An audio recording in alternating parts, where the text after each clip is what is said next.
آدمی کو ان تین الفاظ سے بچنا چاہیے۔ امام ابن القیم رحمہ اللہ اپنی کتاب میں لکھتے ہیں کہ نمبر 1 میں، نمبر 2 میرا، اور نمبر 3 میرے پاس، کیونکہ یہی تین الفاظ ہیں جن کی وجہ سے شیطان، فرعون اور قارون تباہ ہوئے۔ کیسے؟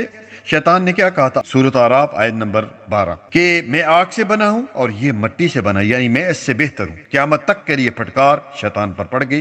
نمبر 2 میرا، فرعون نے کیا کہا؟ سورۃ زخرف آیت نمبر 51 کہ کیا ملک مصر میرا نہیں ہے؟ اور دنیا نے دیکھا کیسا غرق ہوا فرعون۔ اور سورۃ نازعات 30واں پارہ اور آیت نمبر 24 میں پھر ایک اور بات کر ڈالی کہ میں تم سب کا رب ہوں۔ تو اللہ تعالیٰ نے اس کے جسم کو قیامت تک کے لیے نشان عبرت بنا دیا۔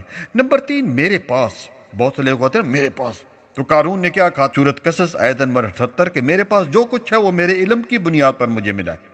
قارون کے بارے میں قرآن نے بیان کیا تو ہم نے اسے اس محل سمیت زمین میں دنسا دیا۔ سورۃ قصص آیت نمبر 81۔ آج بھی ہم دیکھتے ہیں کہ بہت سارے لوگ اپنے علم پر بڑا ناز کرتے ہیں، میں بڑا پڑھا لکھا ہوں۔ بہت سارے لوگوں کو اپنے حسن پر بڑا تکبر ہے کہ ہم بڑے خوبصورت ہیں۔ کسی کو اپنے مال و دولت پر تکبر ہے، ہم بڑے مالدار ہیں، ہمارے پاس مال بہت زیادہ ہے۔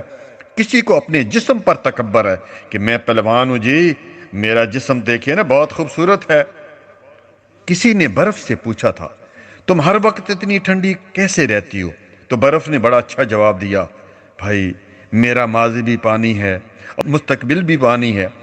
تو پیارے بھائیوں، اسی طرح انسان کا ماضی بھی مٹی ہے اور مستقبل بھی مٹی ہے، مٹی میں مل جانا ہے اور مٹی سے بنا ہے۔ اللہ رب العالمین ہمیں تکبر سے بچائے اور اپنا فرمانبردار بنا لے۔ جزاک اللہ خیرا، بارک اللہ فیک۔